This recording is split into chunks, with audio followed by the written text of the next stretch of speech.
UGC के नए नियमों का लगातार छात्र विरोध कर रहे थे और आज सुप्रीम कोर्ट ने छात्रों को राहत दी है, मामले में रोक लगा दी है। बड़ी लंबी आप लोगों ने लड़ाई लड़ी।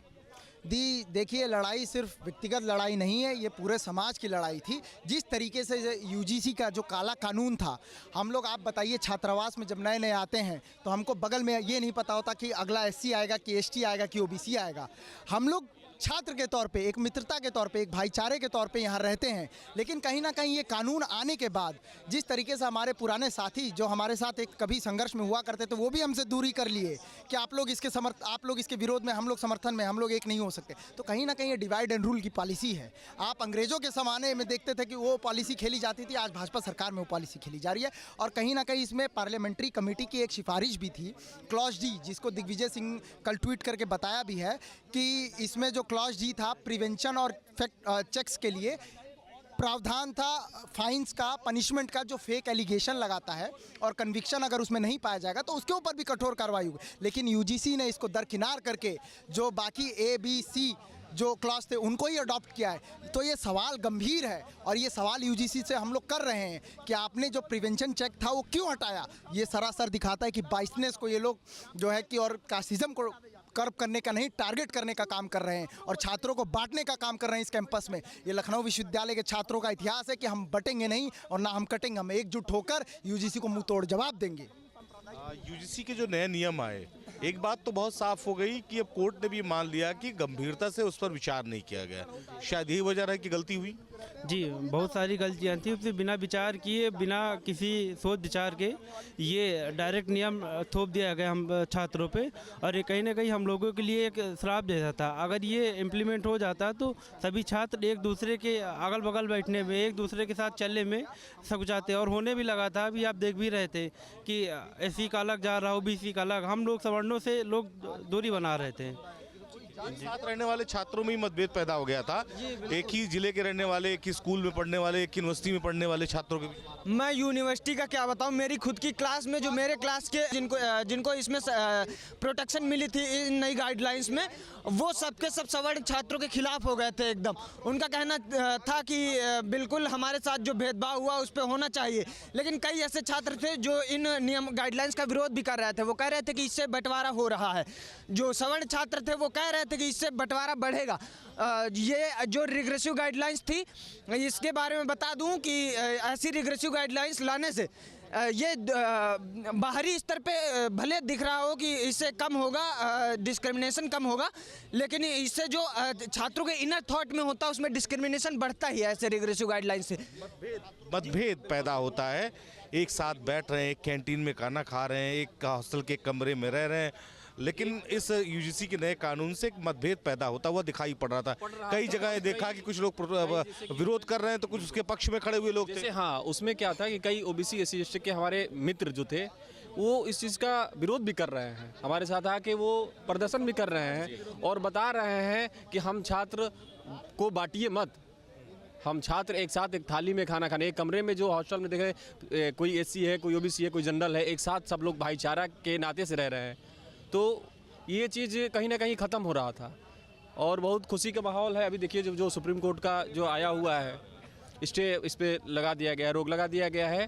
तो इस चीज़ को लेके कहीं ना कहीं अब खुशी भी है छात्रों के अंदर कि अब जो नया कानून जिस तरीके से अगर इसमें संशोधन होकर आएगा उसमें छात्रों को उम्मीद है कि कहीं ना कहीं सवर्ण छात्रों को भी इसमें हित के लिए ध्यान रखा जाएगा। जब हम विश्वविद्यालय में आते हैं, मैं भी इसी विश्वविद्यालय का छात्र रहा हूँ, तो उस वक्त हमें पता नहीं होता कि हमारे साथ हमारे क्लास में पढ़ने वाला किस जाति से होगा, हमारे साथ हॉस्टल में रहने वाला किस जाति से होगा। शायद सोचने की ज़रूरत भी नहीं पड़ती थी।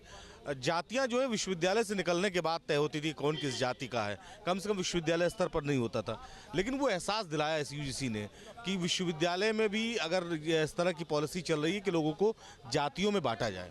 देखिए, मैं आपकी बातों को समर्थन करता हूँ और आपने ये बात सही कहा। विश्वविद्यालय हो या महाविद्यालय हो या फिर विद्यालय हो, इसमें सभी पढ़ने वाले जो छात्र होते हैं उनकी जात सिर्फ एक होती है, छात्र की जात। और यूजीसी ने जो हमें आपस में भाईचारे की बंटवारे के जो फरमान लेकर आया था उसको सुप्रीम कोर्ट ने लतार लगाया है, जिसका हम लोग साधुवाद करते हैं, धन्यवाद करते हैं। और अभी आपने देखा होगा कि हम लोगों ने एक दूसरे को मिठाई बांटकर, इसमें मिठाई खाने वाले और खिलाने वाले सिर्फ जनरल छात्र नहीं थे, इसमें हर वर्ग के छात्र थे भी हमारे साथ, आपने ये देखा होगा। और जो हमारे ये बंटवारे की जो फरमान थी इसको लगातार लगा है यूजीसी ने। या हम लोग एक साथ जब क्लास में बैठते हैं, एक साथ लाइब्रेरी में बैठते हैं, एक साथ नोट्स शेयर करते हैं, एक साथ हम लोग अपने असाइनमेंट बनाते हैं, उस समय हमें कोई जात और धर्म नहीं देखते हैं। लेकिन हम लोगों ने महसूस किया इतने दिनों में कि जो रौनक पहले थी विश्वविद्यालय की, रौनक वो डाउन हो गई थी और रौनक ख़त्म हो गई थी। हमारे साथी अब हमें उस नज़र से नहीं देखते थे, वो उनके अंदर ये हो गई थी कि ये तो हमसे भिन्न है। तो वो फिर वो रौनक वापस लाने के लिए सुप्रीम कोर्ट ने यूजीसी को लगातार लगाया है, जिसका हम लोग धन्यवाद करते हैं। पाठशाला को बाटशाला की तरह कर दिया, सबको बांट दो, ऐसा लग रहा था जो यूजीसी का नियम था। मैंने भी उसको बहुत पढ़ा, बहुत स्टडी किया, बहुत सारी जगह खामियां थी। कौन कौन से बिंदु थे जिसका आप लोग विरोध कर रहे थे? सबसे पहले तो ये विभेदकारी कानून था। जो भी ये नियम यूजीसी द्वारा बनाई गई थी, इसमें अस्पष्टता नहीं थी। इसमें सामान्य वर्ग को लेकर जो है एक शोषण करने वाला जो है दिखाया गया था। अगर उनके ऊपर कोई कार्रवाई हो, उनको भी अगर इसमें शामिल करना चाहिए था। ओबीसी, एसटी, एससी के साथ जनरल वर्ग के प्रतिनिधियों को कोई बात नहीं हो रही थी। दूसरी एक बात यह है कि अगर इन जनरल कास्ट के ऊपर कोई भी जैसे आरोप कोई लगाता था तो उनके खिलाफ जो है कोई कार्रवाई का इसमें प्रावधान नहीं था। दूसरी एक बात थी कि कोई भी अगर हमें झूठी होने पर भी कोई कार्रवाई नहीं होगी। सवाल यही है कि एक ऐसा कानून जो छात्रों के लिए शायद जरूरी भी नहीं था। बहुत सारे यूनिवर्सिटीज़ में छोटे मुद्दे होते, यूनिवर्सिटी स्तर पर तय हो जाता है, पर जो नया कानून था उस मुद्दे को और बड़ा करता। हाँ जी, सबसे पहले माननीय सुप्रीम कोर्ट का बहुत बहुत धन्यवाद, जो आपने इस कानून को संज्ञान में लेते हुए छात्रों को जिस प्रकार ने यूजीसी ने आपस में बांटने का काम किया था। सबसे पहले मैं इतना खुश हूँ, आपके माध्यम से, चैनल के माध्यम से बता रहा हूँ कि मैं आज इतना खुश हूँ कि क्या बताऊँ। आज मैं जाके, जब से कानून आए, आज मैं जाके चैन से सोऊंगा। मैं यूजीसी को बता देना चाहता हूँ 2 लाइनों के माध्यम से, उस दिन भी और आज दिन भी मैं फ़र्द नहीं हूँ महफिल की, एक मुकम्मल महफिल हूँ। महफिल ना रहेगी महफिल से अगर मुझको उठाया महफिल से। बस आगे मैं कुछ बोल नहीं पाऊँगा कि तुम इतना खुश हूँ कि क्या कहूँ। छात्र एकता जिंदाबाद। बहुत बहुत धन्यवाद सुप्रीम कोर्ट का। लड़ाई लेकिन अभी लंबी चलेगी। ऐसा नहीं है कि खाली रोक लगा देने से सुप्रीम कोर्ट के यूजीसी का ये फैसला वापस हो जाएगा, यूजीसी भी अपनी तमाम तर्क देगी। तो तैयार है छात्र आगे लड़ने के लिए भी? देखिए, बिल्कुल ये चेतावनी यूजीसी समझ ले कि या तो सबके लिए समान नियम, या तो फिर ये वापस होगा। एक बात, क्योंकि लखनऊ विश्वविद्यालय में हॉस्टल्स में कोई अलग से किसी जात की व्यवस्था नहीं की गई है। हर व्यक्ति एक मेस में खाना खाता है, एक कैंटीन में जाता है। ये प्रिंस प्रकाश भैया हैं, एनएसवाई के कार्यकर्ता हैं, नेता हैं। मुझे नहीं पता इनकी जाति क्या है, मेरे सीनियर हैं, विश्वविद्यालय में मिलता हूँ, भैया प्रणाम कहता हूँ। ये मेरा विश्वविद्यालय का संस्कार है और सच बात है कि मैं इनकी जाति नहीं जानता हूँ क्या है, क्योंकि ये विश्वविद्यालय का कल्चर है। ऐसे तमाम लोग होंगे, मैं किसी की नहीं जात जानता हूँ। हम लोग विश्वविद्यालय में एक मेज पर बैठते हैं, एक कैंटीन में खाते हैं। और एक बात कहना चाहूँगा कि तुम उठो बढ़कर गिरा दो बीच की दीवार को, देखना ये आंगन तुम्हारा 2 गुना हो जाएगा। ये बात इसलिए कहा हूँ क्योंकि विश्वविद्यालय विचार और विमर्श का केंद्र होता है। विश्वविद्यालय से निकला हुआ विचार पंक्ति की अंतिम व्यक्ति तक पहुँच करके उसको प्रभावित करता है। और जब अपने गांव घर देहात से हम लोग निकल करके आते हैं, वहाँ पे जो छोटी मोटी जातीय दुर्भावना बची हुई है, विश्वविद्यालय में आकर के 6-8 महीने में यहाँ पर रम करके हम सब लोग उसको भूल जाते हैं। हमारा कोई मित्र किसी समुदाय का बन जाता है और यही संस्कार जब 5 से 10 साल के बाद अपने गाँव घर क्षेत्र में जाते हैं तो ये संस्कार हमारे वहाँ पर भी फैलते हैं। ये इस परंपरा में यूजीसी का ये नियम बाधक था। इस पे सुप्रीम कोर्ट ऑफ इंडिया ने अभी जो कहा है कि आप नई कमेटी और प्रतिष्ठित लोगों की कमेटी गठित करके इसके ऊपर पुनर्विचार करिए और सबके लिए समान नियम लेकर के आइए। ये हम इसका स्वागत करते हैं। का काम था न्याय करना, लेकिन लगता रास्ते से भटक गई। जी सर, बिल्कुल। जैसे कि यूजीसी जो एक्ट लाया गया, इसमें एक मतलब SC, ST, OBC उसको हीरो बना दिया गया और जनरल को विलन बना दिया गया है। जातियों की बात नहीं होनी चाहिए। लखनऊ विश्वविद्यालय में इस वक्त मौजूद था, छात्रों के साथ हम चर्चा कर रहे थे और यूजीसी के जो कानून था इसमें सबसे बड़ा विरोध इसी बात को लेकर था कि छात्र को दरअसल जातियों के आधार पर बांटने की जरूरत नहीं है। छात्र को प्रतिभा के आधार पर उनका आकलन किया जाना चाहिए और इस कानून को लेकर इसीलिए विरोध हो रहा था। यूजीसी के नए बिल को लेकर के लगातार विरोध हो रहा था। कहा जा रहा था कि इस बिल में समानता का अधिकार कहीं नहीं दिखता है और इसे लेकर के अब सुप्रीम कोर्ट ने भी रोक लगा दी है। हम इस समय काशी हिंदू विश्वविद्यालय में हैं और हमारे साथ मृत्युंजय तिवारी हैं, जो सबसे पहले PIL दाखिल करने वालों में इनका नाम था।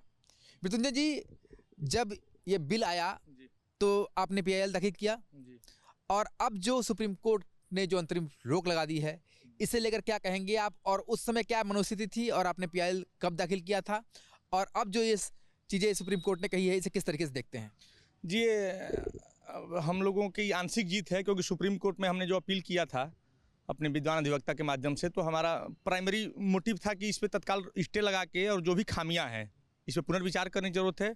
और चूंकि सरकार के माध्यम से यही बिल आया था और किसी का बयान आ नहीं रहा था सामने, हम लोग बहुत आसान्वित थे। हम लोग अपने विभिन्न फोरमों के माध्यम से विरोध जता रहे थे कि समता का अधिकार सभी को, आप किसी एक वर्ग को उत्पीड़ित नहीं कर सकते हैं, सभी को अधिकार दीजिए, सभी की प्रतिनिधित्व को शामिल करिए।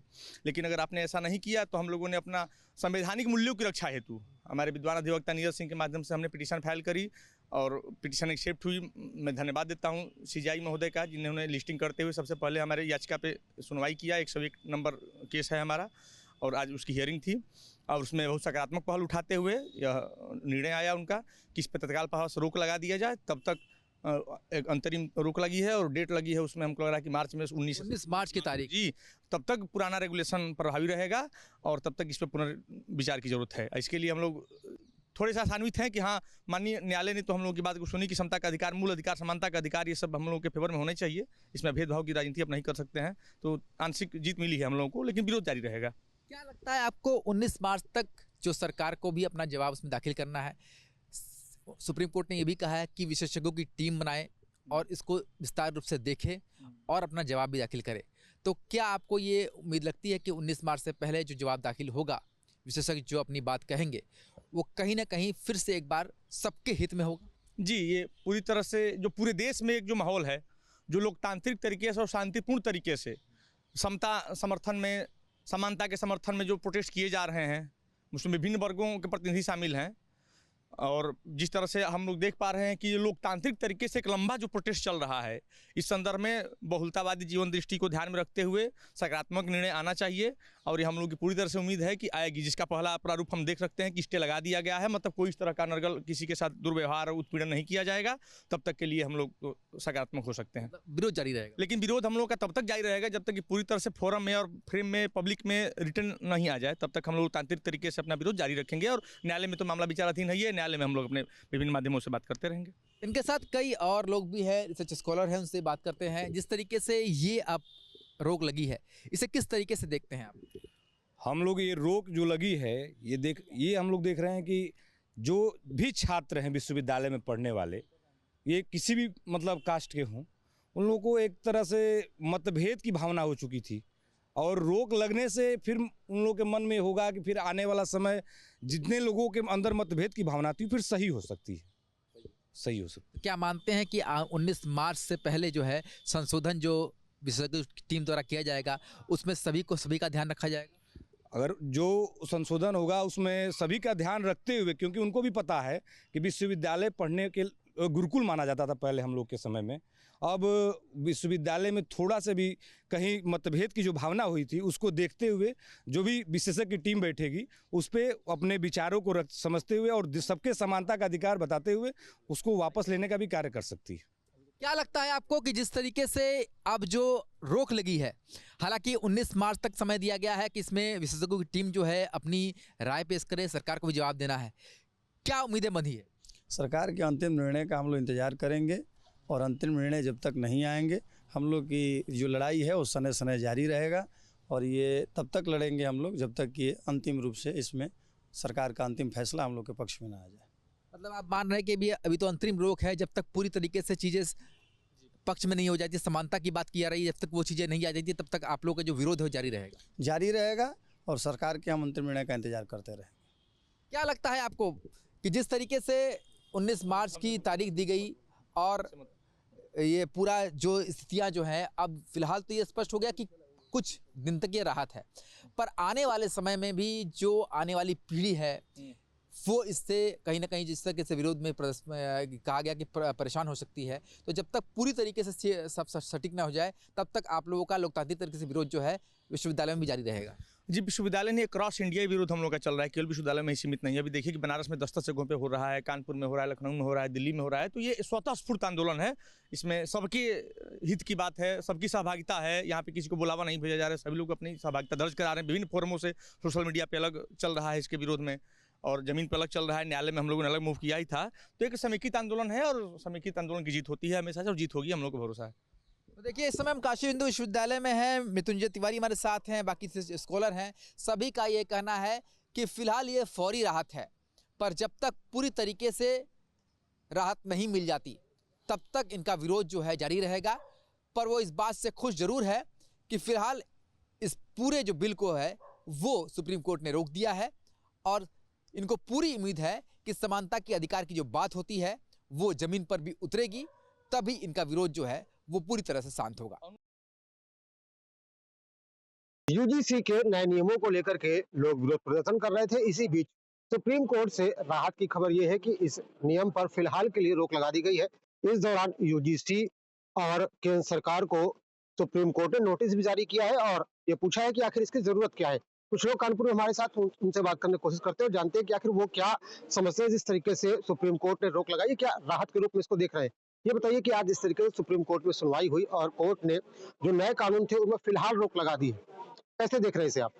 रोक लगा दी तो अच्छी बात है, लेकिन उनको जो आरक्षण जो पहले से ही दिया गया था उनको और भी अब तो खुलेआम छूट दे दी गई है उनको, जिस तरह से ये देखा जाए। भाई साहब, जिस तरीके से रोक लगाई है सुप्रीम कोर्ट में, किस तरीके से देख रहे हैं इसे? हम सर्वप्रथम तो माननीय सुप्रीम कोर्ट का आभार व्यक्त करते हैं जो अपार जनमानस की भावनाओं का कद्र करते हुए रोक लगाई है।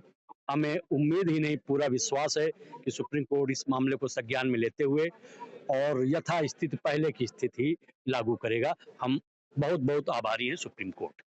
आज इस तरीके से फैसला आया और एक तरीके से रोक लगाने का और साथ ही साथ नोटिस जारी किया है यूजीसी और केंद्र सरकार को, तो कैसे देख रहे हैं इसे? इसे हम बहुत आशा की दृष्टि से देख रहे हैं और बहुत बहुत उम्मीद की दृष्टि से देख रहे हैं कि हम जैसे अमन चमन से सब लोग रहते थे उसी प्रकार हम आगे रहेंगे। माननीय सुप्रीम कोर्ट का आभार पुनः व्यक्त कर। इस पूरे मामले में देखने को मिल रहा था कि समाज का एक बड़ा तबका विरोध कर रहा था, तमाम सरकारी पद में बैठे हुए लोग इस्तीफा दे रहे थे, और अब जिस तरीके से सुप्रीम कोर्ट ने इस पूरे मामले में फैसला दिया है, रोक लगाई है अग्रिम सुनवाई होने तक, तो कैसे देख रहे हैं इसे? हम सुप्रीम कोर्ट को धन्यवाद देते हैं। एक जो ये यूजीसी के माध्यम से आपस में जो भाईचारे का संदेश देश में था, हम ये नहीं कहते समाज ही केवल उत्पीड़न करता है, हर समाज का उत्पीड़न करता है। हम लोग बचपन से पले बड़े खेले आपस में, सभी न जात देखी न धर्म देखा, सबके साथ में खेले पढ़े बड़े हुए। इस नियम से आपस में जो भावना गलत उत्पन्न हुई समाज में, एक गलत संदेश जा रहा था। हम लोग सब मिलकर रहते हैं, कोई किसी का उत्पीड़न नहीं करता, और अगर उत्पीड़न होता है तो हर वर्ग का कोई भी कर सकता है। जो दोषी है उसको सजा मिले, यही होना चाहिए। कानून तो यही कहता है ना, जब हम सब एक हैं तो सबके लिए सजा अलग अलग प्रावधान क्यों, एक सजा होनी चाहिए। सुप्रीम कोर्ट का धन्यवाद, और सरकार को इस विषय में विशेष संज्ञान लेना चाहिए। देश एकजुट रहे, कोई किसी से बैर नहीं, भाईचारे का संदेश बना रहे। ये जनरल सुप्रीम कोर्ट ने आज रोक लगाई है, जिस तरीके से नए कानूनों को लेकर के विरोध हो रहा था और इसके बाद कुछ लोग सुप्रीम कोर्ट गए और सुप्रीम कोर्ट ने 19 जनवरी तक इस पर रोक लगा दी है, कैसे देख रहे हैं इसे? बहुत अच्छा बात है, सुप्रीम कोर्ट को हम लोग धन्यवाद देते हैं।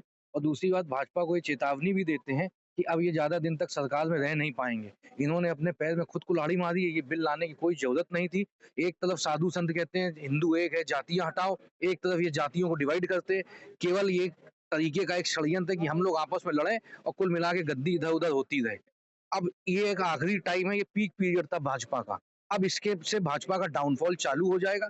आजकल का जो भी लड़का है वो कोई सड़क पे धरना प्रदर्शन कम करता है, वो यूट्यूब से ऑनलाइन ऐसा प्रचार करेगा कि अमित शाह मोदी जी को एक बार ये सोचना पड़ेगा कि हम ये वही गलती कर गए जो वीपी सिंह ने की थी किसी जमाने में।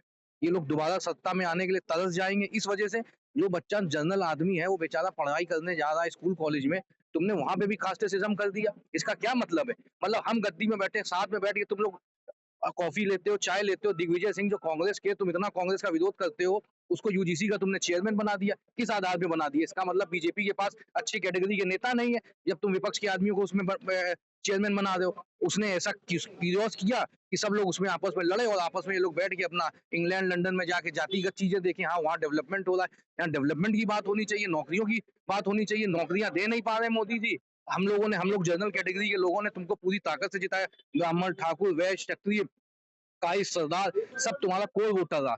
उन लोगों ने ये बिल लाया होता तो हम उसको मान सकते थे कि भाई चलो उनका ऐसा मामला था।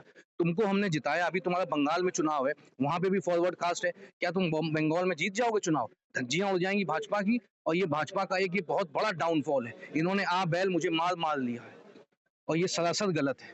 भाजपा को नुकसान होगा, लेकिन जिस तरीके से आज सुप्रीम कोर्ट ने रोक लगाई इस पूरे मामले में, कैसे देख रहे हैं इसे आप?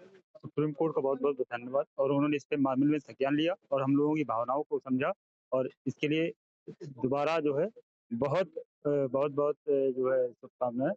और मैं चाहता हूं कि जो ये चीजें लाए गई, इनकी नीड क्या थी, जरूरत क्या थी, ऐसा क्या लगा इनको कि इसको लाना पड़ा। और अगर करना ही था कुछ तो आप ये डिवाइडेशन रूलिंग बंद कर दीजिए, आप व्यक्ति को आप जातियों में बांटना बंद कर दीजिए। ये नीतियां इनकी समझ से बाहर हैं। सुप्रीम कोर्ट से जो रोक लगी है उससे फौरी राहत मानी जा सकती है, तो आप मान रहे हैं कि आगे आने वाले वक्त पे पूरी तरीके से रोल आउट होगा? जी बिल्कुल होगा, और करना चाहिए। सुप्रीम कोर्ट जी ने संज्ञान लिया इसमें, ये अच्छी बात है और ये बहुत अच्छी पहल है। आशा करते हैं कि आगे जो इस पे विचार आएगा, उनका जो ये आदेश आता है उसकी हम जो है सब सम्मत से इसके मान करेंगे। ये कोई मतलब नहीं बनता इसका कि आप शिक्षा और चिकित्सा, ये दो स्टेट ऐसी थी जिस जगह से लोग पढ़ना सीखते थे, और जाकर के जब पढ़ के बाहर आते थे तो वो इन चीज़ों से निकलते थे, जातियों से। आज फिर आप वहीं पे लेके जा रहे हैं, पीछे लेके जा रहे हैं, क्या मतलब है? सुप्रीम कोर्ट से जिस तरीके से इस पूरे नए नियम पर रोक लगाई गई है, उसको लेकर के लोग राहत महसूस कर रहे हैं। लोगों का कहना है फिलहाल ये रोक लगाई गई है, लेकिन निश्चित तौर पर उन्हें राहत मिलेगी और फैसला भी उनके हक में जाएगा। लेकिन लोगों का कहना यह भी है कि बीजेपी को इस पूरे प्रकरण में नुकसान उठाना पड़ेगा। Khan, Shyam Tiwari, news state Kanpur. आपके मोबाइल पर तुरंत आएगी ब्रेकिंग न्यूज, स्क्रीन पर सबसे पहले दिखेगी बड़ी खबर, देश दुनिया की हर खबर एक जगह। अब आपके मोबाइल पर तुरंत फटाफट इंस्टॉल कीजिए न्यूज़ नेशन ऐप और रखिए खुद को अपडेट।